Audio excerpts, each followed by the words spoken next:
कोल्हापूरमध्ये आता जागा वाटपावरून शिवसेना आणि भारतीय जनता पक्षामध्ये जुंपलेली आहे। शिवसेनेने उत्तर कोल्हापूरसह दक्षिण विधानसभा मतदारसंघावर देखील आपला दावा सांगितलेला आहे। राजेश क्षीरसागरांचं दक्षिण मतदारसंघात मेळावा घेत भव्य असं शक्ती प्रदर्शन देखील पाहायला मिळालं। तर खासदार धनंजय महाडिकांचे सुपुत्र कृष्णराज महाडिक उत्तर मतदारसंघातून इच्छुक आहेत। दोन्ही जागा भाजपने मागितल्यानं आता क्षीरसागर मात्र आक्रमक झाल्याचं दिसतंय।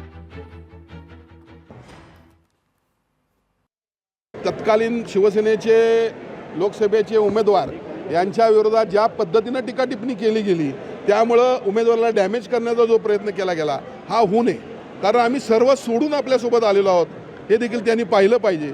या ठिकाणी हिंदुत्वासाठी आपण एकत्र आलेलो आहोत, शिवसेना प्रमुखांचे विचार हिंदुत्व यासाठी आम्ही एकत्र आलेलो आहोत। असं असताना शिवसेनेच्या उमेदवारांना डॅमेज करणं हे थोडंसं चुकीचं आहे, पण हे वरिष्ठ लेवलवर काही होत नाही आहे। स्थानिक जर कोणी या पद्धतीनं वागत असेल तर निश्चितपणे स्थानिक पदाधिकाऱ्यांनी सर्वच पक्षाच्या महायुतीच्या त्या ठिकाणी संयम ठेवला पाहिजे।